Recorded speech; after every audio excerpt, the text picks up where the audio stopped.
Hey, everybody. How's it going? Welcome to Know Your Gear QA number 106. It's Friday. And here's Welcome to Know Your Gear QA number 106. In stereo, you get to hear it twice. It's funny is I tried muting it before it started, and there's just no way to do it. It's the dumbest thing ever. Anyways, let's get started. Let's see what's going on. I have some stuff on my agenda to talk about. We have some questions to do. I had a crazy week. I hope your guys' week was good.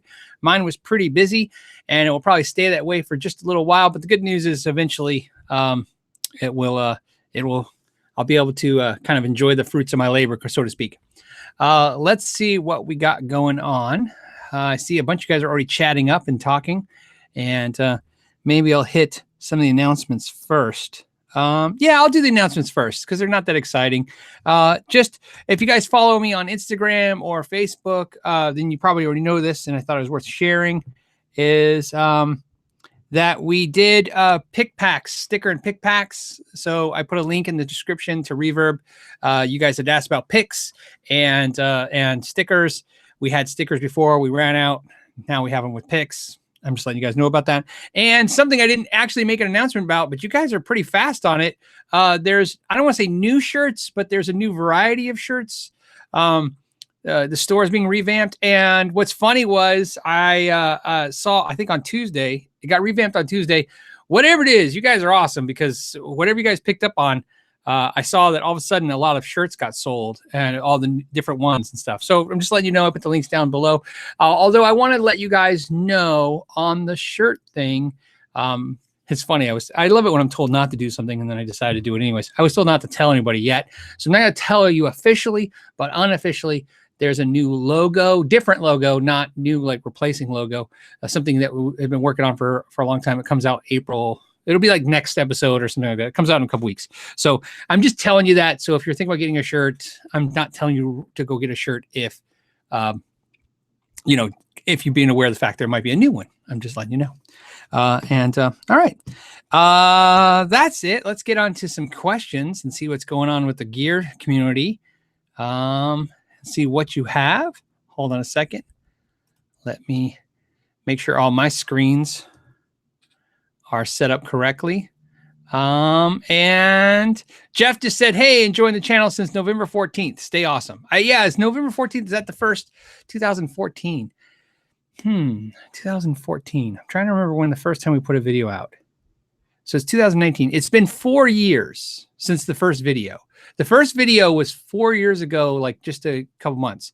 So if you're since November 2014, you're before there was a YouTube channel. You were probably on Facebook with me, because I think the very first video I put on YouTube was January of 2000. It might have been 14, right?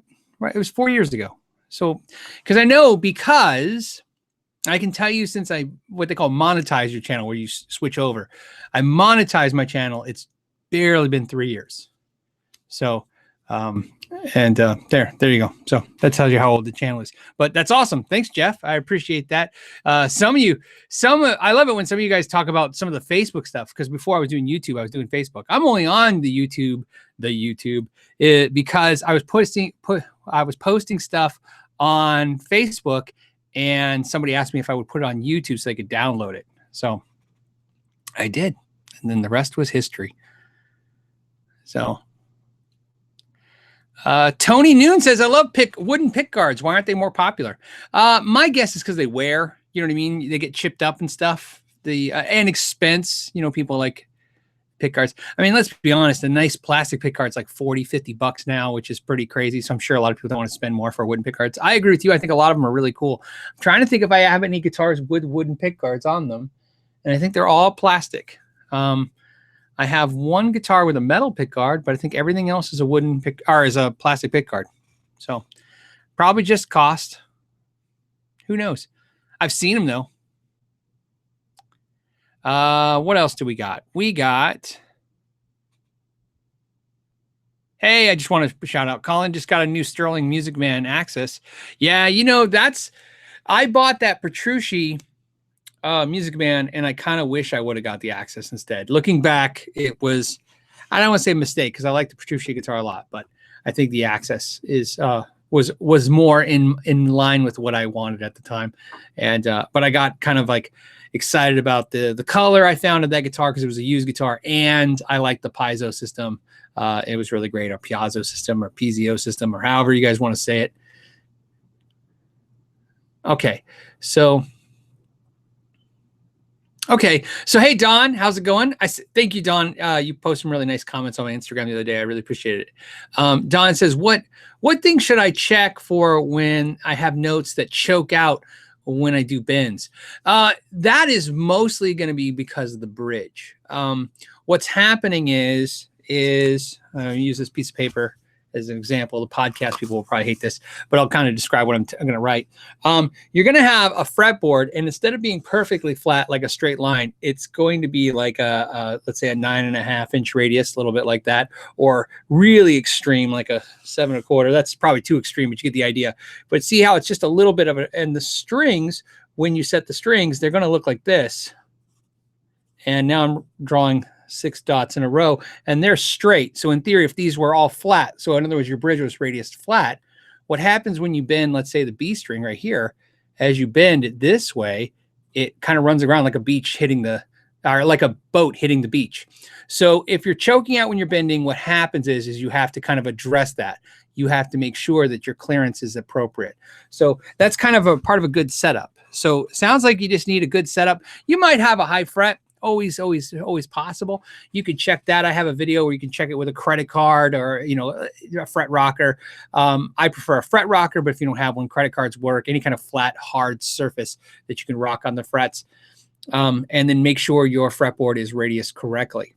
So if that should help you diagnose the problem. And like I said, I think diagnosing things is more important sometimes than fixing them, because I hope you guys take this to heart. I think everyone should learn to diagnose their instrument, because at the very least you can talk to a repair person or a luthier instead of with this general like, hey, it's making this sound or it's doing this. You can actually say, this is what I think's wrong. And it helps both you guys communicate better. So yeah, Don, I would think that your radius on your bridge is not set correctly, or the action is just too low. And that also depicts on where the bend is happening, the problem is. But I'm guessing if you're bending the string, you're not bending it at like the 2nd fret. But I could be wrong. 5-Finger Full Price says, are Alpha Pots any good in general?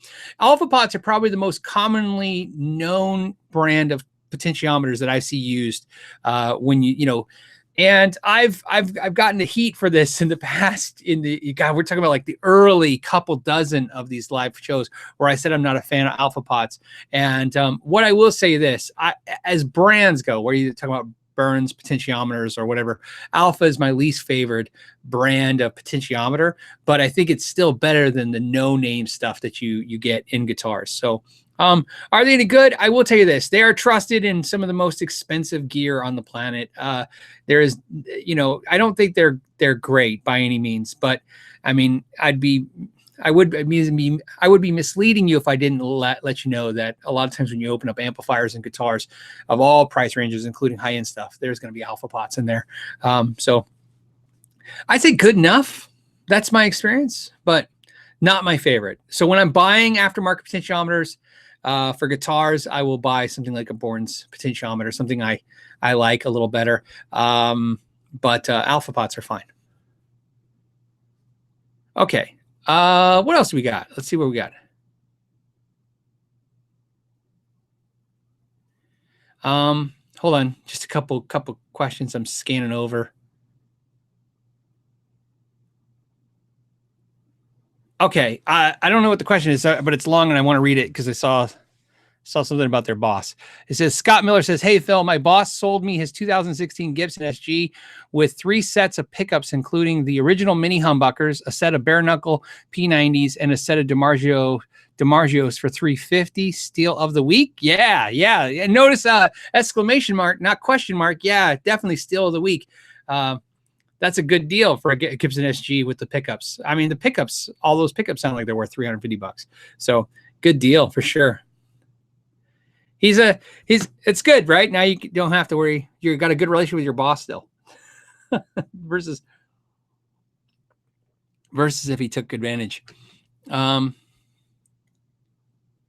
Oh, here's a good question. AFMDQ says, "Hey Phil, love the channel. What do you think of the Supersonic 60 combo? What's a good price?" The 60, the Supersonic 60 combo. I have the 22. I had the 60 combo.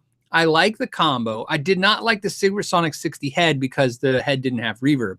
The combo does, and the Supersonic 22 combo and head both have reverb, but the Supersonic 60 combo I thought was a great amp. I prefer, and I can't tell you exactly why, but I just do. I prefer the 22's clean channel to the 60. I don't know what that is. I A-B'd them, and for some reason, even though Logic says the 60 watt amplifier having more headroom, the cleaner should sound better, but I really enjoyed the 22's clean a little bit better. The gain side, though, I liked them both. Probably preferred the 60 over the 22, and I really like the fact that the 60 has the cool option, in my opinion, which is on the effects loop. You have an input and output control, so that you can put just a little 6-inch jumper cable in there, put it in your effects loop, and use that as something like you've seen a video where I use a volume pedal doing the same thing in the effects loop. It'll do the same thing. You can kind of turn the master up on the amp and use those controls on the effects loop to, I don't want to say attenuate, that's not the right terminology for what we're doing, but at least kind of run the amp a little hotter and get a little better sound at a lower volume. So there you go. But also, you asked about what's a good deal. I don't know what a good deal is, but I will tell you this. I usually see the 60s going for less than the 22s.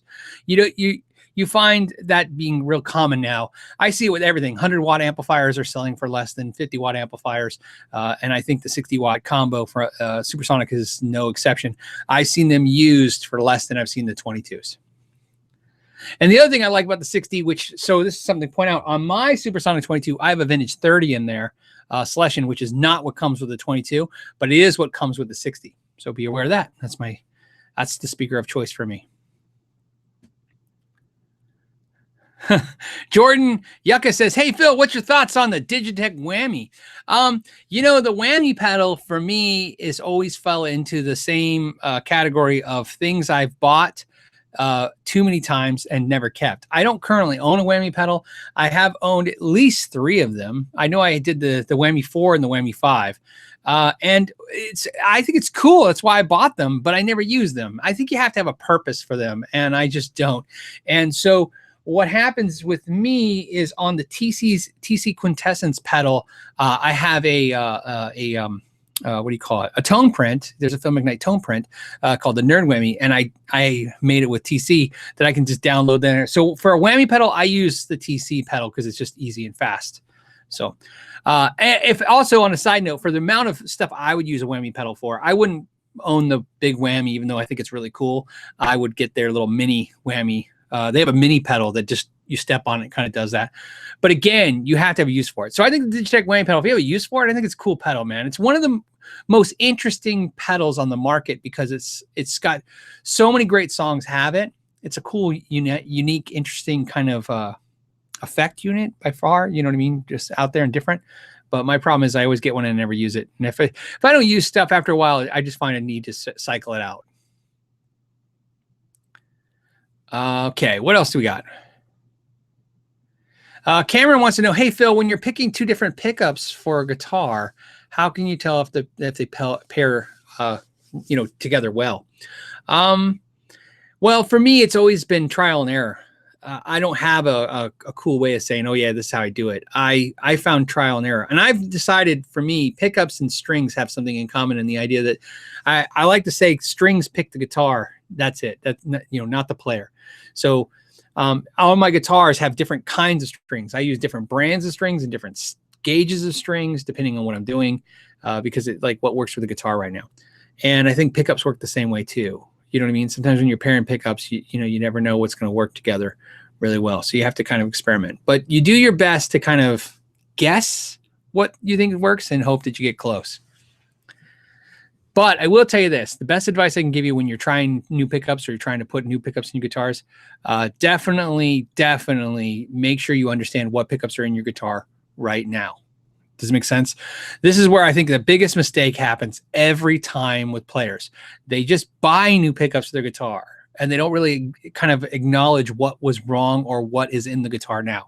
So definitely find out what's the output of those pickups, what kind of magnets in those pickups. Get to know your current pickups. That's where the Know Your Gear came from. The Know Your Gear became, before you try new gear, make sure you fully understand the gear you have. And that was the kind of the premise behind that whole concept. It wasn't about, knowing everything or anything close to that. It was about just making sure that before we move on, right? Before you buy that next amp, did you really, really get to know your last amp fully, and very well? And there's probably a downfall to that philosophy too, I'm sure. But that's what I always caution everybody about, And the reason that's important to me is because in my kind of journey with this, so many times if I take a step back because I changed out a pickup or pedal or an amp or a guitar, I changed something out to something that I thought was better, just to find out that the thing I originally had was probably better if I would have spent some more time with it or if I would have got to know it a little better. So sometimes you just got to make sure you know your gear. Is that cliche or what? Okay. Okay, what else do we got?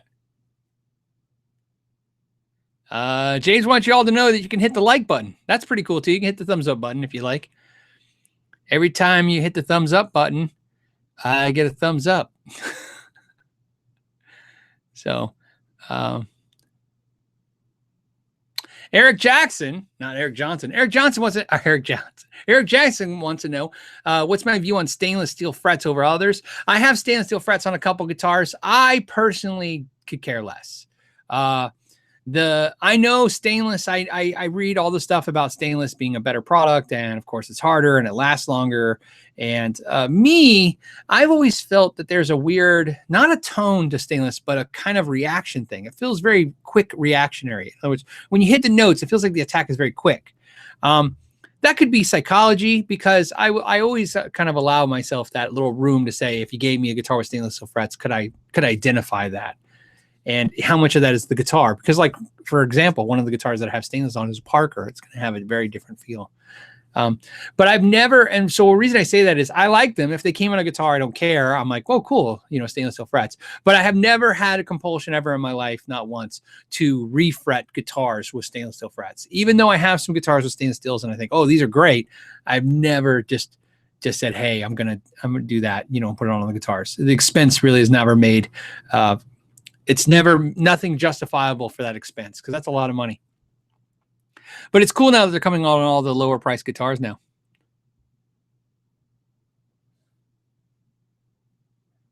Okay. Hold on a second. You guys got a bunch of questions. Let me get to a pen question.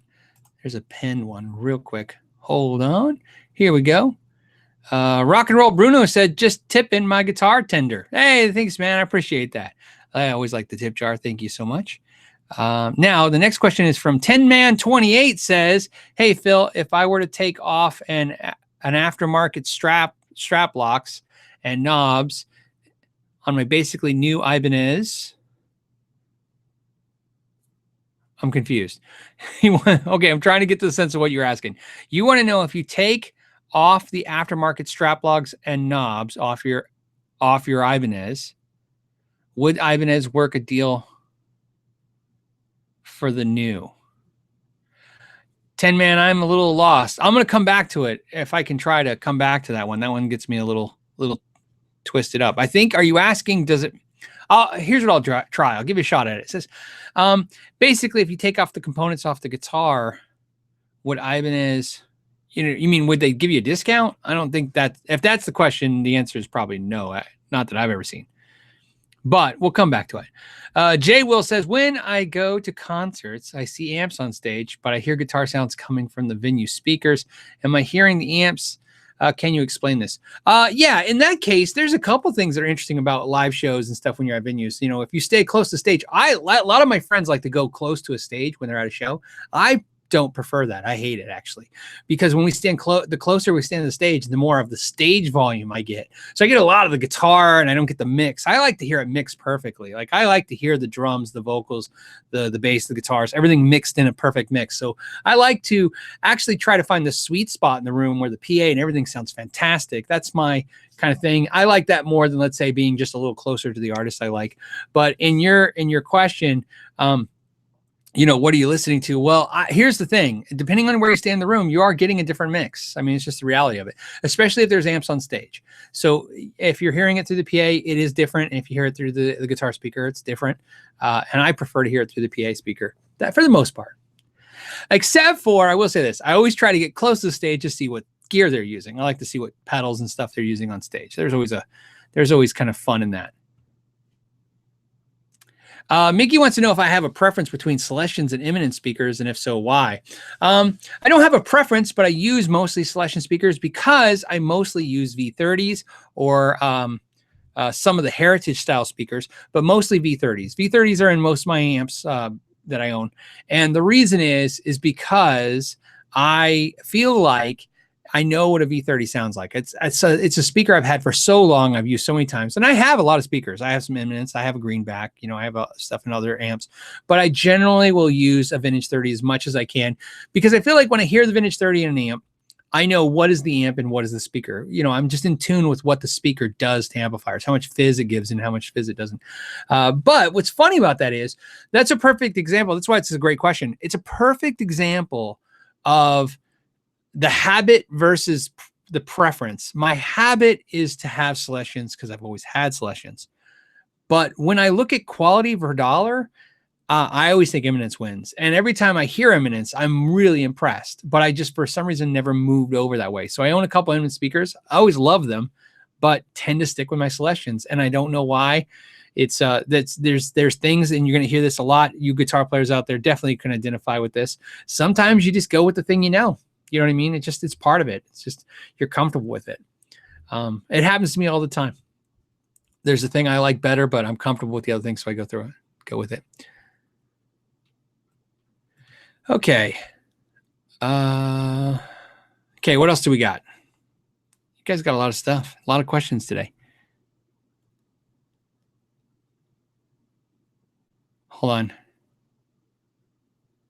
Matt wants to know if anyone's had any experience with FU tone noiseless springs. Do they make a difference? I have all the FU noiseless springs, Matt, and I used them on one of the videos. I think was the Sharpo Max or the Squire, and I think I used some of those in that.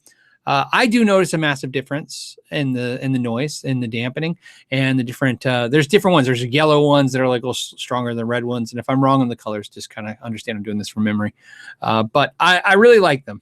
I was impressed by them, and I use a bunch of them, but I also use my straight up springs that I just shove foam into too as well. But I like the FU tone one. So if you're looking for a recommendation, I would feel cool recommending those two because the ones I have I like, and I would definitely recommend getting a set of all of them and trying them. So I was lucky. My buddy Eric just gave me a set. He gave me like all of them to try.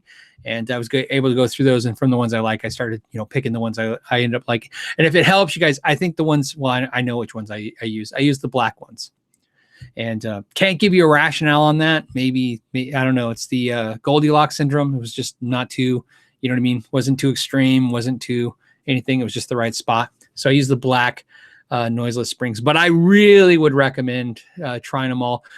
Because they're just powder coated, right? They just paint them, but it's a great idea. And I don't think they're crazy expensive. If they are, somebody let me know. But I thought they were reasonable. Maybe not for springs, but to me, if you can buy something for between $15 to $50 and that's going to change and create a great musical experience, it's probably worth it. So sorry, guys. Gary wants to know, hey, Phil, should I run a time-based effects before the gain pedals if I'm not using the effects loop? Yeah, I use them after the gain pedals. I run my gain pedals definitely before the time-based effects, for sure. Now, Gary, this is a great discussion, and here's what it is. originally that was not an option to guitar players. You know, you look at guitar players as recently as Eddie Van Halen, right? So I mean, much less talk about when the tape delays kind of start first popping. Those guys didn't have effects loops and stuff, and they weren't really using a lot of gain pedals. They were getting a lot of gain with the amps, and they would run their delays into the amps, into the front end.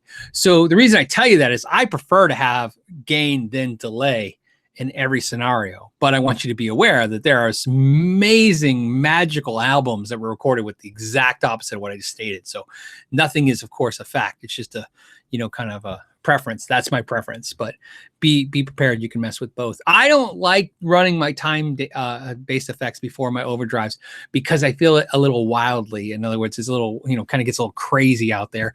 You know, I always have to make sure they're balanced correctly. Otherwise they get a little out of control. So I feel like I have more control of the sound if I put it in that order. So Danny wants to know, what's the best clean high headroom pedal platform amp? Wow. You know, best is impossible. I'll just give you a couple I like. Obviously in the price range, it's affordable. The Hot Rod Deluxe is a fantastic clean amplifier for pedals. I like the Archon for clean running the pedals. That's the main reason I use the Archon's clean, is because it's a great pedal platform. Almost all the Fenders were great. I mean, they're just really transparent cleans.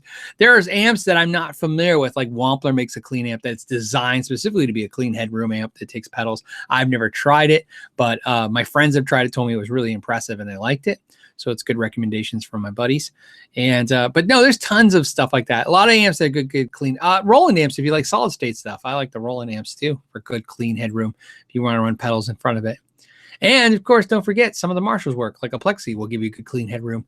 You know, if you want to adjust it correctly so there's no breakup, you can get a lot of headroom out of it. But that's a 100-watt head.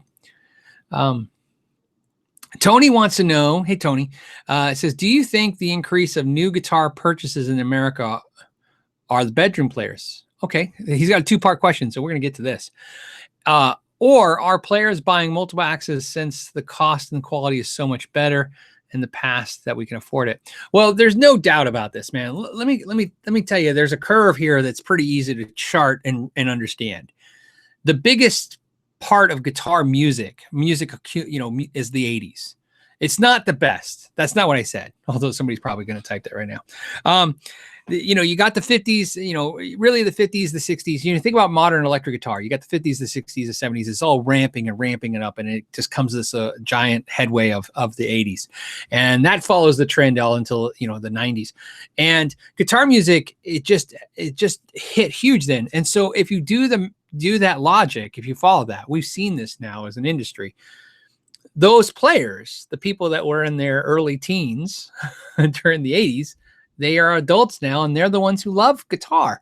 So they collect them. So bedroom players are a huge part and have always been a huge part. Hobbyists always outweigh actual musicians who buy gear. And hobbyists by nature buy the most expensive gear. You know, I once at the store, we used to do this thing when we started first carrying Paul Reed Smith guitars. We'd give 6-month lessons with a PRS guitar. And I remember the PRS guys were like, why would you do that? It doesn't make any sense. But we were killing with that plan. And the main reason was because the way we did this was there was an Intel facility by the shop, and a lot of people, a lot of engineers were like, hey man, they work all the time, they want to de-stress, so they were taking up hobbies, and one of the hobbies was guitar. They go down there, you know, they're making 6 figures, they don't want to buy a Squier, you know what I mean? They wanted to buy something nice, and they bought a PRS. And it's because, to me, what's funny is, and I've had this argument, and we're going to get crazy with this argument because there's a couple things I like to point out. You know, some people buy paintings and put them on their walls. I'd rather hang a beautiful guitar than a painting. Some people buy really nice furniture. I'd rather have okay furniture and a really nice guitar. What's funny to me is that's not uncommon. Here in town where I live, there is a dentist here in town, and they call him the rock and roll dentist, and he decorated the entire place with really nice guitars and stuff.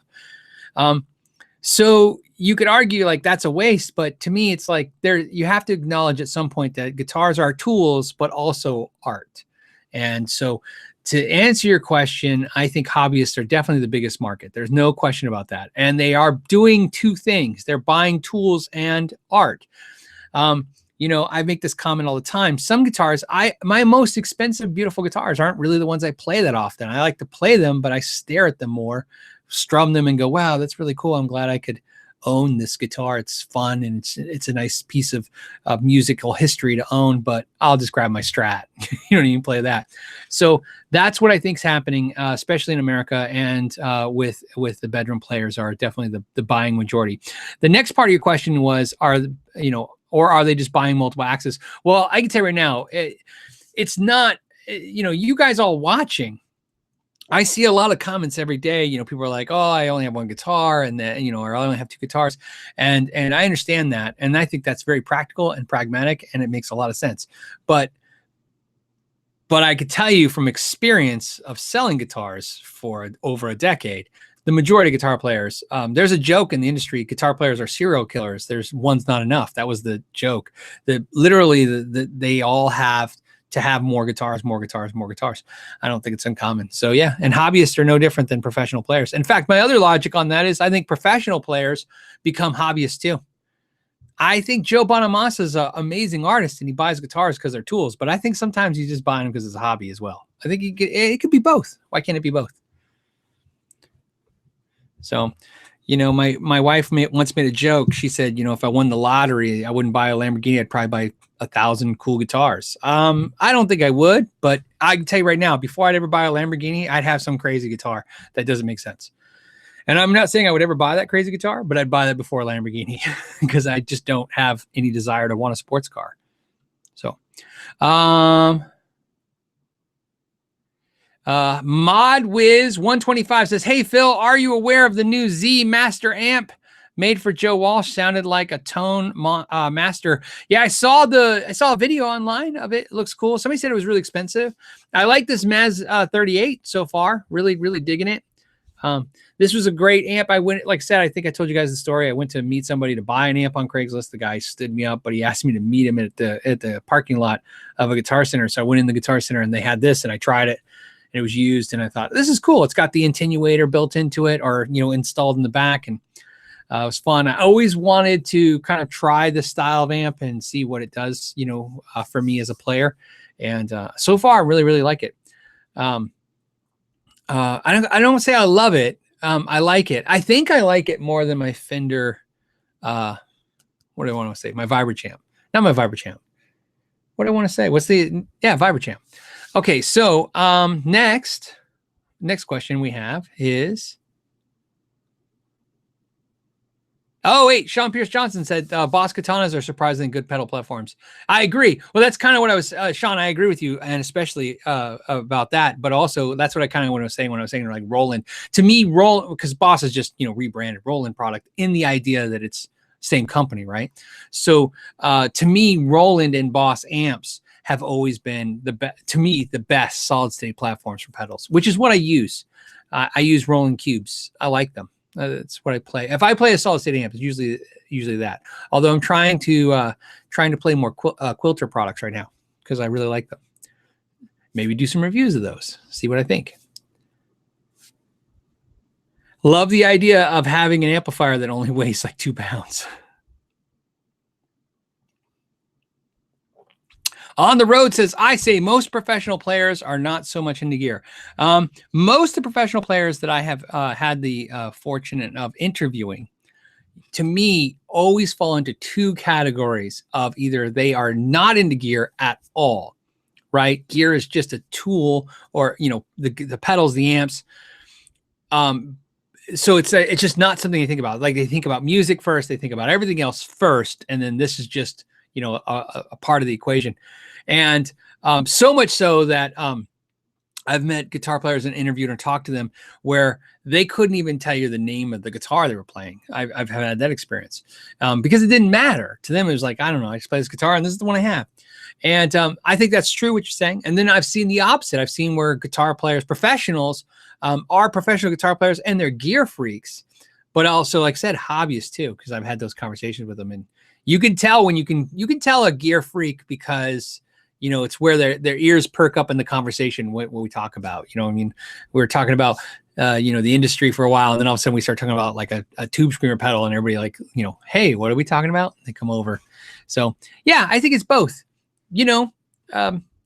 But yeah, I have definitely, I'm not going to say nothing's quantifiable, but man, if I was going to put my money down on a table for a bet, I feel like the most talented guitar players I've ever met in my life were the least gear oriented players. So, which is why I always say, I had a joke once and I used Robert Baker. If you guys know his channel, I used him as the analogy. I don't know if I used it to telling him or somebody else, but either way, I think it's great. I think I told Robert this. I said everybody collects something to some degree, and Robert Baker to me is one of the players that collects riffs. You can collect riffs, you can collect knowledge. He collects musical knowledge. I mean, he's into gear, but not close to like music. So to him, it's more music based than it is gear based, and so he collects more music theory, more music knowledge. I think that's cool. So, and the reason I think and here's why that's great. And I want to point this out because I'm sure some of you guys are kind of chewing this up right now. Think about this. Some people, players, will buy an amp and a guitar and then spend their life learning everything they can about music. And some players will learn what they, and so in that story, in that analogy, that player is the gear is good enough. They got a piece of gear, it's good enough. Now let's learn more music. And some people will learn music and they'll go, okay, this is enough music theory. And now they're going to use more gear, right? And I think it's funny. Everybody always tries to pit those together as a wrong or right answer. It's just different. Everybody's different. Okay. I don't know. Akaze. I messed up the name. Sorry. Says, I watch you talk about this Fender Super Champ X2. I have 45 guitars and a few amps. I have found one in excellent shape on Craigslist for $250, and I'm loving it. Thanks for recommending it. Yeah, it's still my favorite amp in the price range is the Super Champ X2 by far. And that amp is funny to me because I think the amp is fantastic. I think a lot of people agree, and then some people are like, I don't like it. But I think part of that is I think it does a lot of sounds like to me on that knob when you're rotating the knob, like all the number 12, 13, 14, 15, those fizzy distortion metal sounds. That's not what I like. I like number. So, on the Super Champ, if it helps, X2, I love number 6. I set it to 6, little reverb delay. I put the gain around 2 or 3. Man, I'm just in heaven with that tone. So there you go. Free Angel wants to know if I've ever tried the Blue guitar amp. I have not. I am so jazzed about that product. The problem is it's $800 and it's one of those things. The only way I can try is if I buy it. So I've been trying to decide, that's a purchase where if you buy it, you gotta, I gotta need it. You know what I mean? It's like, it's really been a product I've been on the radar. So I want to try one, and so I'm hoping this year I'm in a situation where I get to try one. It won't be, unfortunately, get to sent to me at home, but I think I'm going to be somewhere where I get to try it. And if that's the case, I'll check it out. Because I think if I like it, because to me, if I buy the Blue guitar amp, everybody, so you know what Free Angel's talking about. There's a 100-watt, it's a 100-watt amplifier with little tube preamps, and it goes on the floor. It's like the size of a preamp pedal. You know what I mean? From like Carbon. And it's really cool. But to me, it's like that you would buy that to get rid of an amp. So I want to try it out because if I like it, I'll definitely get it. And then I'll, what do you call it? I'll replace an amp with it. And on that note with amps, I said, never say never. I said starting this year, I was like, I'm done with amps. I don't need any more amps. And then the first thing I did was buy 2 amps this year. I bought that Fender and then this Dr. Z. And amps are definitely things when I buy them, something has to go. So something goes every time an amp comes in. This is real estate. I don't have that much real estate to give to these amps and stuff. So I try to push it as far as I can. And there you go.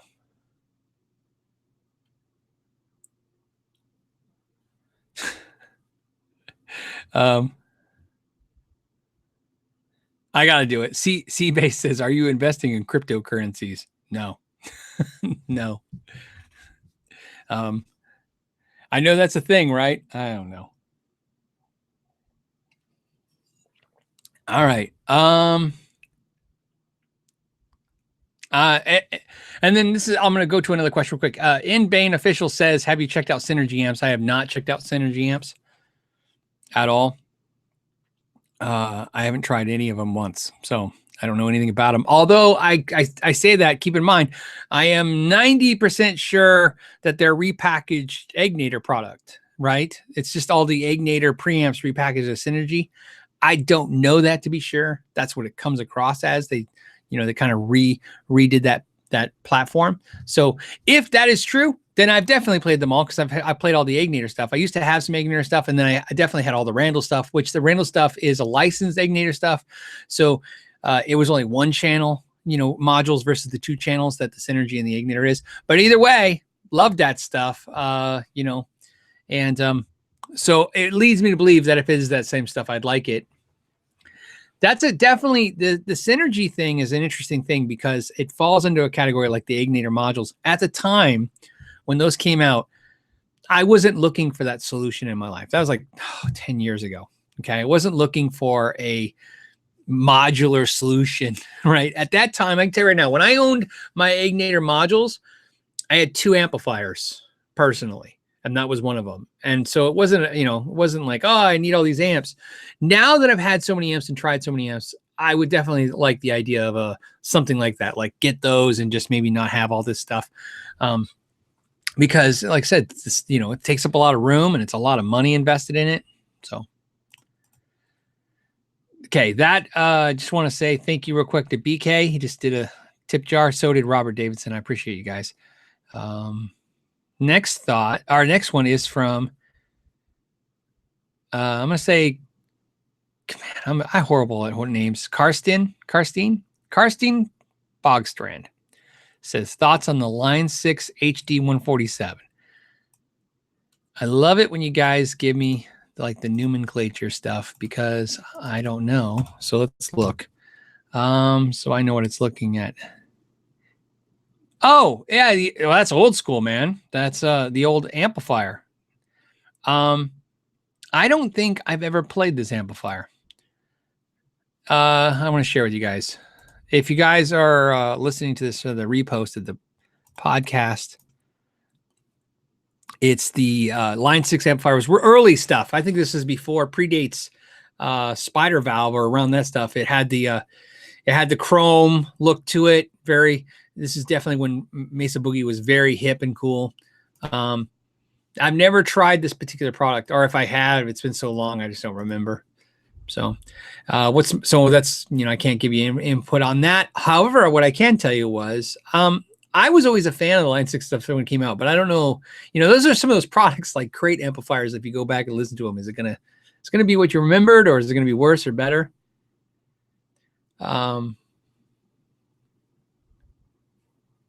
And then Matt, just real quick, wants to know if there's some decent money pickups to upgrade to his 89 HSS Squire Strat. If you're going to upgrade a Squire Strat, and this is something that we've talked about before, on guitars like that, I would definitely buy one of those preloaded pick guards that has everything in it, and just drop that into your Squire, play it, enjoy it, and then when you sell your Squire, if you sell your Squire, you yank out the pick guard and put the original pick guard in there and sell it out. And then there's a ton of that stuff. I mean, there's great options from Seymour Duncan and DiMarzio, Lace. There's you can even get the Fender options. You can get like some Tim Shaw humbucker with 2 single coil pickups. Really cool stuff. Okay, and hold on.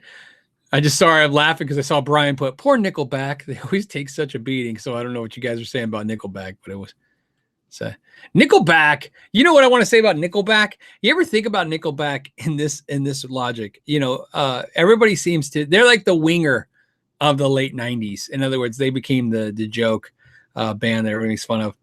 But they are huge. They sold huge amount of albums. And isn't the singer like married to Avril Lavigne? I mean, it's like a interesting thing. You always wonder, like, it's funny that they were the ones that get pigeonholed as being, everybody hates them and makes fun of everything, but they're so Brian said, no, Winger did suck. You know, that's tough. Everything's tough to say that stuff. Nothing's quantifiable.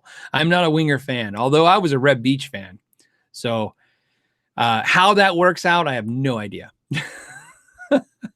I think that's true with a lot of bands. There's bands where I'm huge fans of people in the bands way more than the band itself. I think that's a very common thing, I think. So, see, On the Road said Nickelback was good. Well, On the Road, I hope you live through this, through the comment section. People tend to like to really tear into them. Yeah, Matt's agreeing with me. Reb Beach was crazy good. Oh, yeah, of course. So, you know, there was a lot of great players. Well, I think Kip Winger? He was like the bass player for Alice Cooper, right? Hold on. And I love it. I lost my pen screen. Give me 1 second, guys. Hold on. And then while I'm doing that, while that's uploading,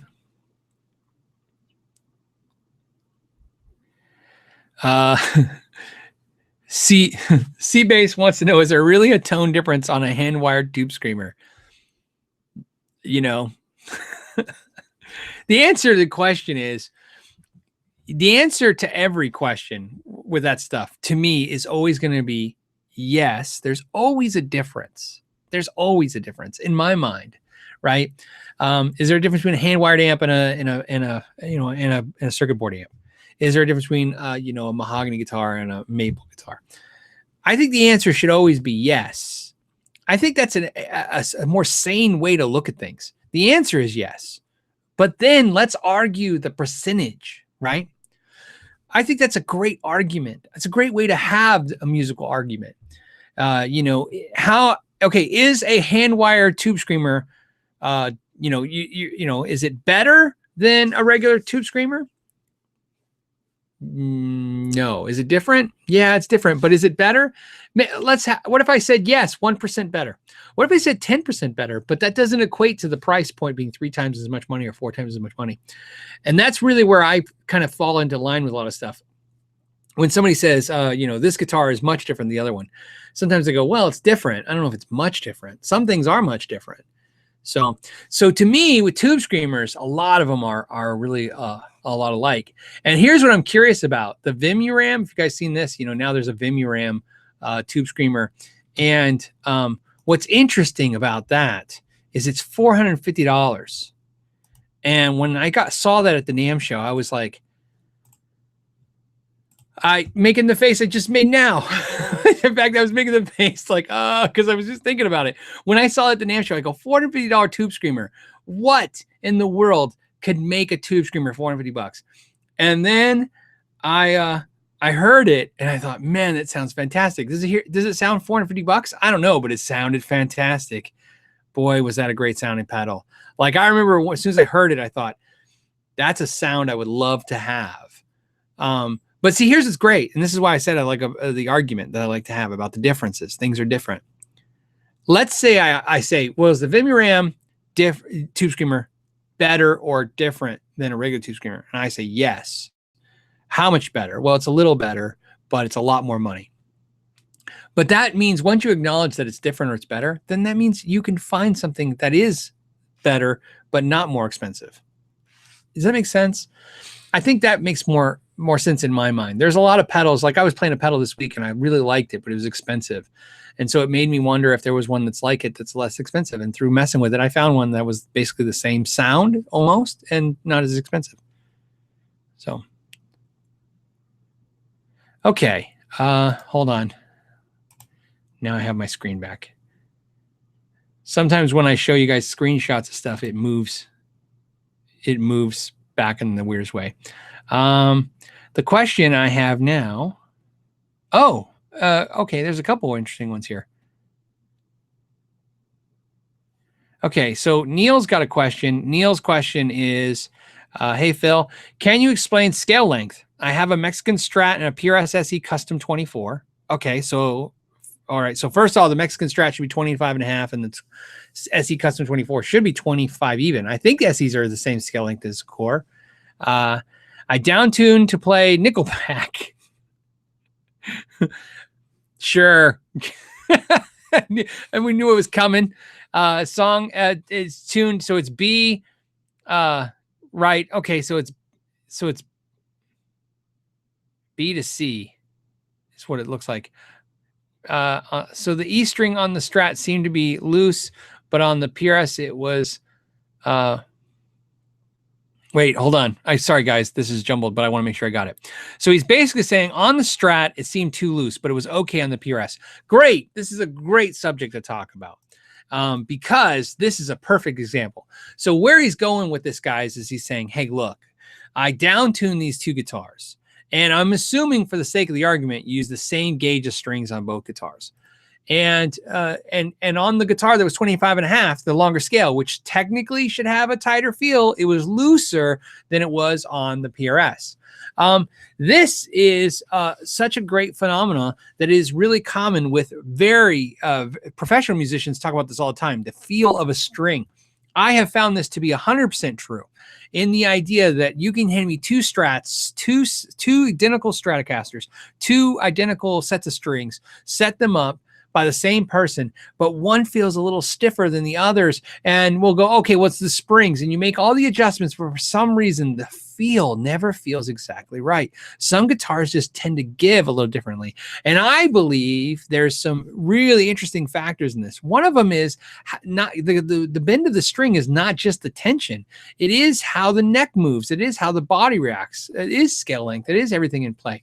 But yes, I agree. Here's a good example, Neil. I'll tell you a good one. I have a PRS SE7 string guitar with a hardtail bridge. It is 25 inches, 25-inch scale and flat.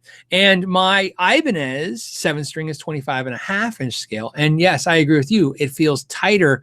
The strings feel tighter on my PRS. So there is something more to that scenario than construction. And I think when you try and just do it using, the analytics of it, I think you will always get caught up in the frustration, because here's why. And this is where sometimes overthinking things will really lead you down the wrong rabbit hole. If you try to plot out using science and math, which are very, very important, a thing that relates to feel, I think you'll become frustrated. And here's what I mean by that. You could say all day long, you can quantify the scale length and the strings and the tension. You can get in, pounds per square inch. You can get into every detail of every situation. But at the end of the day, you personally, we're talking about how it feels. I can even tell you that when we put it on a machine, that actually you're wrong, that they're exactly the opposite, that the Strat has actually physically more tension than the PRS. But again, if I'm using science and math to explain how you feel, it's never going to work that way. So that's the part of guitars that are tricky, because sometimes it's more than just that. It's just the feel of it.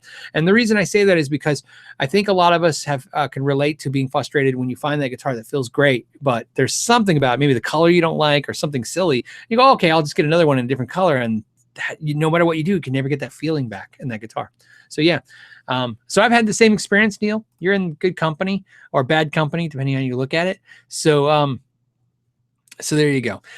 Flying Hawaiian says, how good is the Friedman Runt 20s direct out? I only have an interface, software, and monitors. I live in an apartment, so I don't have space for a cab. Would you still recommend it in that context? Yeah, I'm going to put a link when I do the index to my buddy's channel. And he did a review of that amp, of the Friedman Runt 20, and he used it as a direct recording interface, and it sounds fantastic. And it's big, hairy guitars.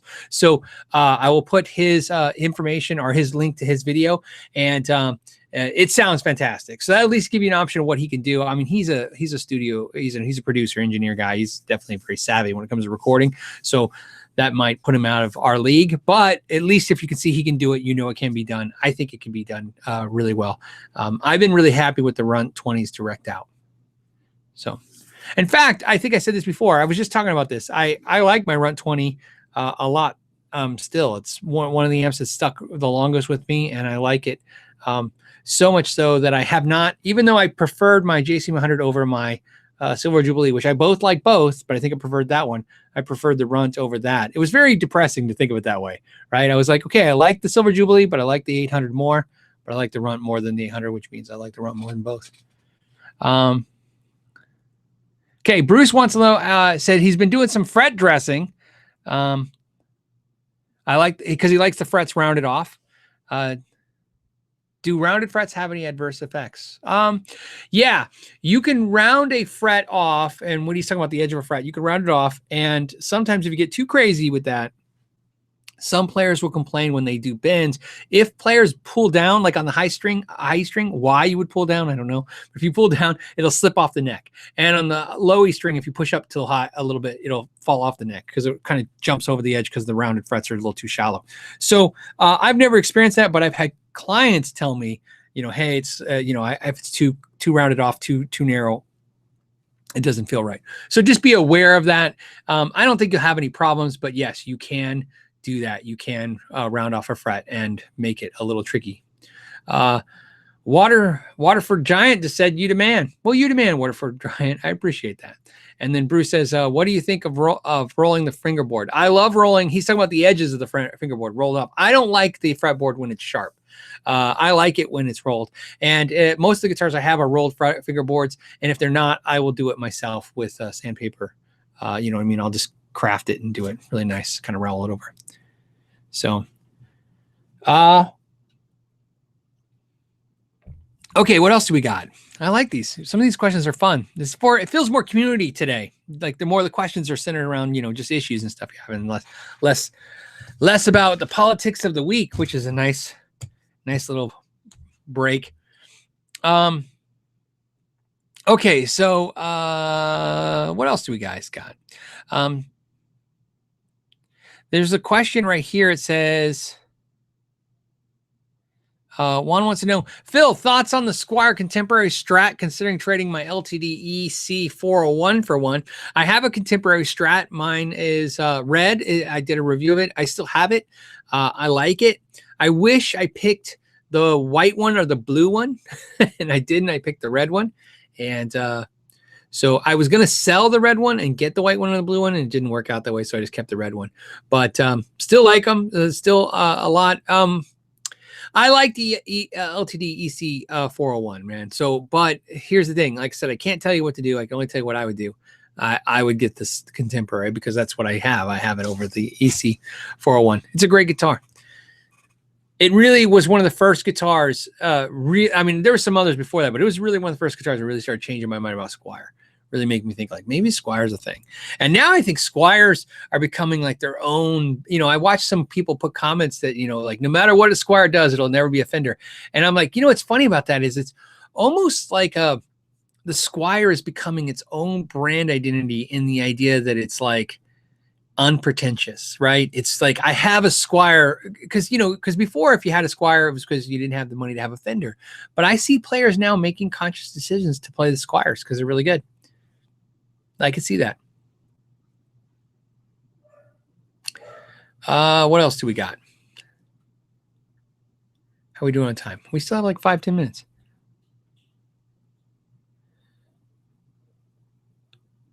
Oh, Rex is saying the early Korean Squiers were great. Yeah, of course. But I like the new Indonesian stuff.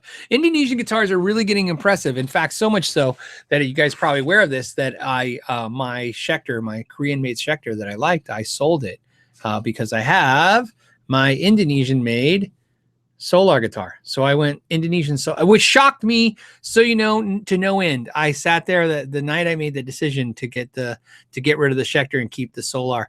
I was like, wow, this is crazy. I can't believe I picked an Indonesian guitar over a Korean guitar. So, but it's not the first time something like that happened. I've picked a Japanese guitar over an American guitar before too. So it's that was a long time ago. That was like 250,000 years ago when I did that. Okay. Peter wants to know if I saw the Andertons Gibson versus Epiphone video. I've seen a bunch. If they've done a recent one, I haven't seen it this week. I was too busy doing stuff. This was a busy week for me. So. And then XD or Knox, whatever. Sorry, XD. It says, have you ever tried Reverend Railhammer pickups? I haven't, unless they were just in a Reverend. I tried, There is no Reverend guitar, dealers by me by any means. I picked up a few used Reverends here and there, and at the NAMM show, there's really nothing you can pick up and really understand with Reverend. So Reverend is definitely a brand that I have a lot of respect for, and I like the idea of them. But I mean, just, it's hard to buy guitars that you're not familiar with. In fact, I think, this is a funny conversation. Side note, something we had, me and my buddy had this week, a conversation about the fact that a lot of times you find yourself now when you buy guitars online, buying the guitars you already have because you're familiar with them. It's hard to buy the guitars you have no reference of. And I said, that's a perfect example. Sometimes the last thing I want in the world is another Paul Reed Smith guitar, because I have some and I'm happy, I want something different. But then when you spend time online and you're like, you kind of like, well, I know what this guitar is going to feel like. I know I am familiar with it. And and so it's hard to buy outside the realm too far when you have no idea what's going on. Bruce wants to know, would you ever teach lessons via Skype? I wouldn't, unfortunately, because it would probably be a nightmare for whoever was on the other side of it, because of the fact my schedule is so fluid, is what I like to call it. You know what I mean? My days are cut up in sections of the day, and it gets a little crazy to lock anything I do down. YouTube takes up a chunk of it. Obviously, the other avenues, the other businesses I run take up other things. I mean, I stay really busy. So I laugh. I'm almost laughing like a cry, because this week was definitely a heavy week for me. So I stay pretty busy. I would love to, by the way, so in the long term, the goal would be to do something just do that. Just interact with smaller communities and then do one-on-one stuff. Larry Mitchell, what's up, Larry? He says you should get a Nags guitar. Well, I'm working on that. I remember we talked about me going and checking them out and stuff. Trust me, that's a guitar I would love. I love Larry's guitar, by the way. You let me play it. That really has messed me up, because it was a great guitar. I'm trying to get, in fact, somebody asked me this week about the G&L review. What's the deal with that? We talked about last week, and somebody asked me why I didn't release it. It's done because I was unboxing and I wanted to finish it out as a review, unboxing/review. The easy part I'm going to tell you is I like the guitar. And the reason I'm bringing this up is because somebody mentioned it on a video this week. They said, "Oh, you didn't do the video, and your tone last week sounded like you didn't like it." I love the G&L guitar. There's no exaggeration there. I love it. It's one of the best. In fact, I can prove to you how crazy I love it. I already bought another G&L. In fact, I'm not going to show them to you, but to my left right now are two G&Ls. So I got one, and then I bought another one already, and I got it. The problem is there's something about the G&L that there was a miscommunication in the specifications when we ordered it. And so something is not the way I wanted it. And so I've been trying to figure out how I'm going to address that in the video, because it needs to be important that you guys understand that the guitar is like great, but there's something off on it. So I'll probably release that ASAP, because I want it out, but I want it to be right. So the video to be right. But no, I like the G&Ls, man. Like I said, as soon as I got that one, I was like, oh yeah, this is it. It's probably the best sounding playing guitar out of all my guitars in this room. Well, actually, I'm saying that I'm kind of cheating. I already know it is, because me and my buddy Matt spent a couple hours this week trying all the guitars, and we came to the conclusion that the G&L was the best one. But yes, a Nags guitar is definitely a guitar I want really, really, really bad. Okay. Queen Finger says, seems like all the Asian guitars are going up. Absolutely. That's something I noticed at NAMM. That is for sure. Plus, you have to understand that the industry is doing really well as a whole right now, sales-wise. Whether that's the economy or whatever. I hate to speak about that stuff, because everybody's going to have different perceptions of that.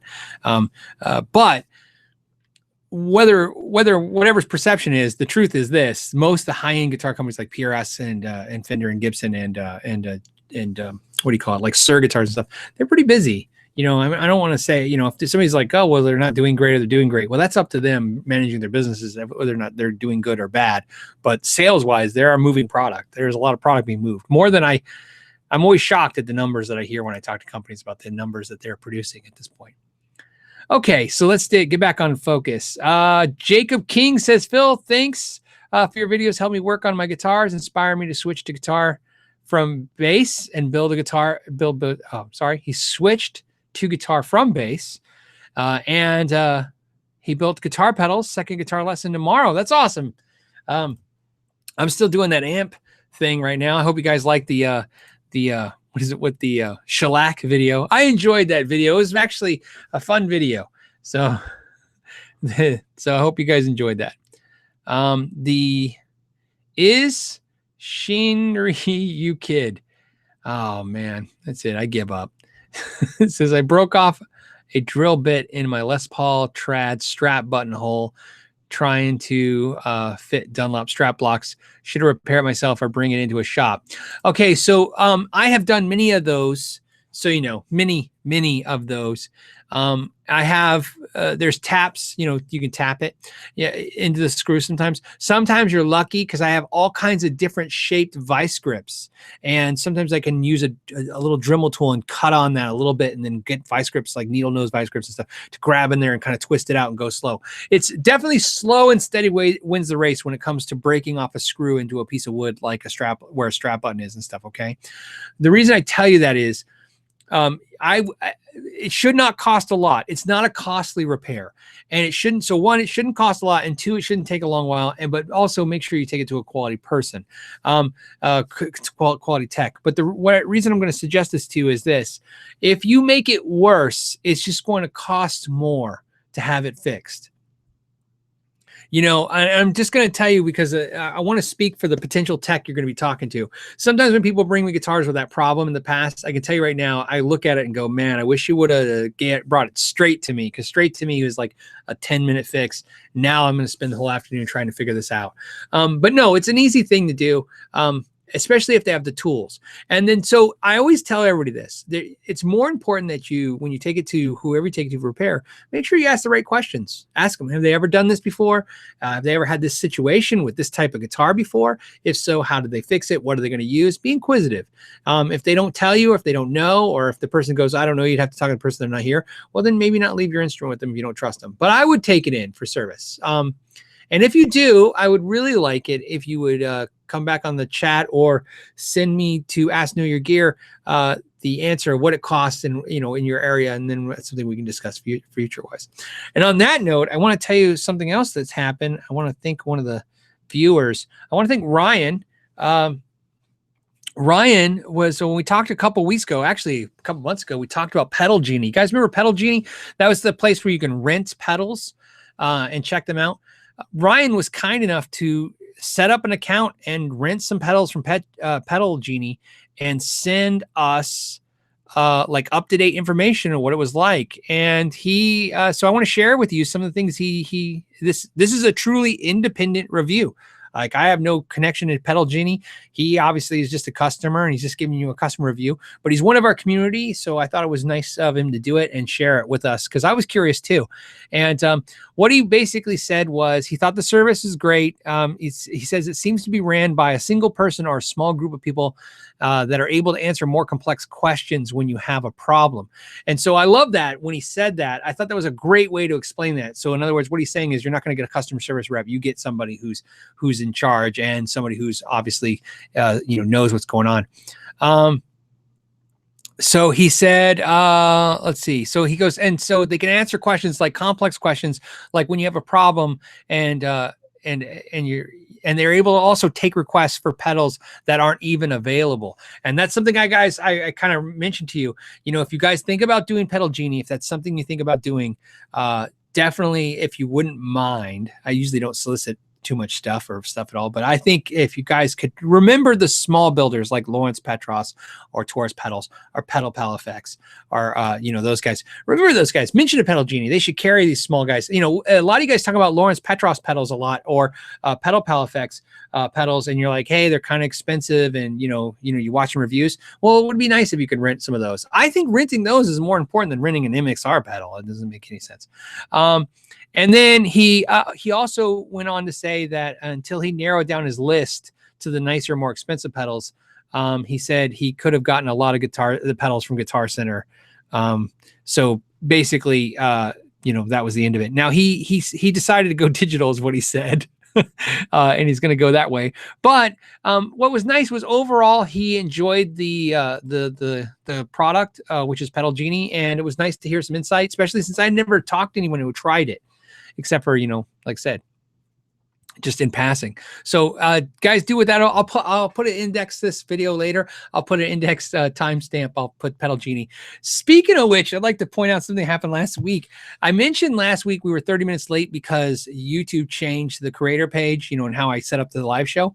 One of the things that got changed in the creator page was when you do these shows, you get to insert your commercials. I put commercials in here, right? You just go, okay, how many commercials want? I usually put 2. I usually put 1 for every 30 minutes. So if it's an hour and a half show, it's 3 commercials. Not exactly at the 30-minute mark. That's not what I meant. Just 1 every 30 minutes.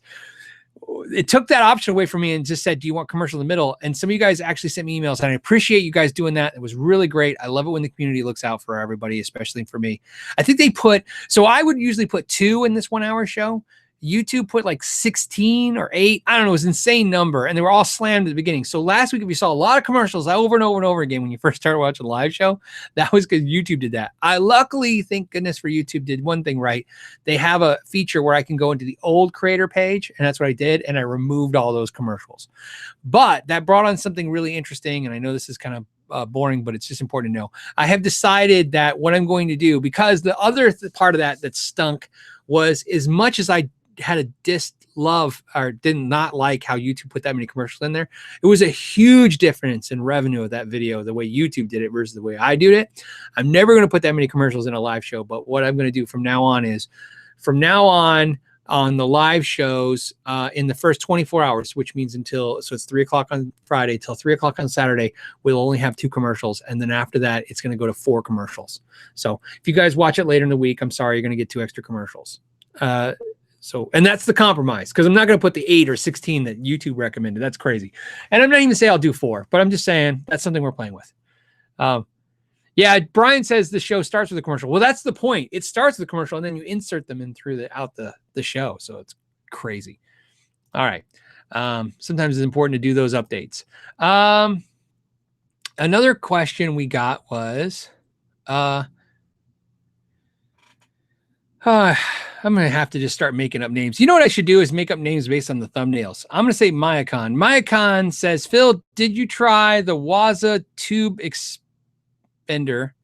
If you have, how is that compared to the aux? I haven't tried it.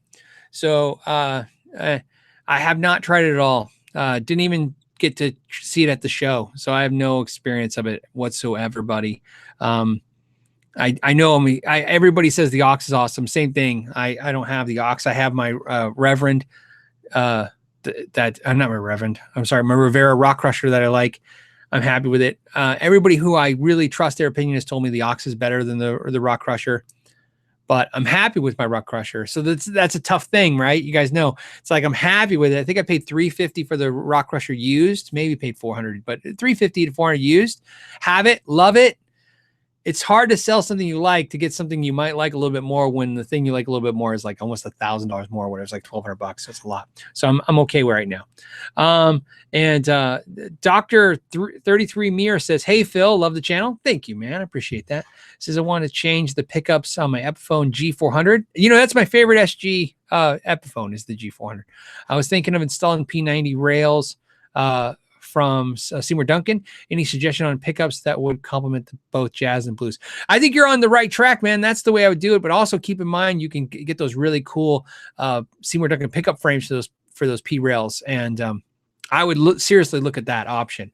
I know it's going to be tough because the SG has a pick guard, but you can actually insert those pickup frames on top of the pick guard. Something to think about. It works pretty easy. I've done it. It looks fine. Doesn't look that weird. It looks a little modified, right? Like kind of modified, but something like that. But yeah, definitely like those pickups. And then James Williams says, how do you feel about Yamaha RevStar series? That's a good question. He said the funny word, which is feel about it. Let's take a look. Because it's funny was I was just watching a Line 6 video, and that's what they were using to demonstrate the Live 6. I'm curious how much they are. They're like $700 to $1,000. they look really cool because they look like the type of guitar I like. I really like that, like my Mira, my PRS Mira, and like the Fano guitars. It looks, I'm going to share with you guys real quick before we go. This is what he's talking about, right? Like I said, there's a blue one that's just beautiful. This one's like a gold and copper. Love the guitars. I'm sure they're probably made in Indonesia, right? Does it say? Doesn't say. Can we get a zoom in on that? Nope. Nowhere's going to tell us where it's made.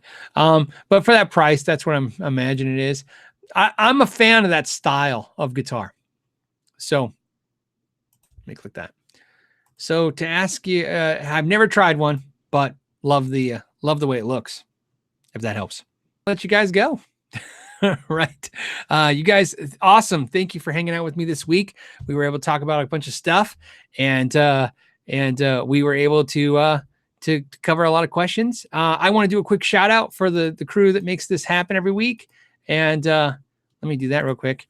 And that's Jeff Howe, Zach Rowe, Michael Newman, Bruce and the Saltwater Whiskey Band, Hannah Gunson, John Jex, Michael Shy, Justin Mabe, David Madison, and Andrew Good, Andy Dennis, Anthony Desposito, Billy Robinson, Bob Crosley, Bob Pickwoad, Brian Stewart, Carlos Partillo, Chuck Keene, Chief Squatch. I don't know if I'm saying that right. He sent me an email and I got confused. I'm pretty sure Chief Squatch. I hope I'm saying it right. If I'm not, I'm going to keep saying it until I get it right. Chris from New Mexico, Chris Glaze, Craig Parker, Dave Reese, Dennis Prescott, Aaron Kimmicker, Gary Marshall, Greg Peterson, John Spacek, James Biles, Joe Watson, John Russell, Jonathan Pickering, Joseph McCarthy, Kermit Jackson, Larry Colklin, Lawrence Petros, Lonnie Hoke, Michael Lidner, Muse guitarist, Paul Ostreich, Louis and Alvaro from Pedal Pal Effects, Ricky Robson, Robert Hodges, Sam Oram, Scott Tompkins, Steve Hogan, Tim Camacho, not Tom, Tim, man. Good old Tim. Tim Camacho, Tim Farnsworth, Todd Flowers, and Zesty Basil Pizza.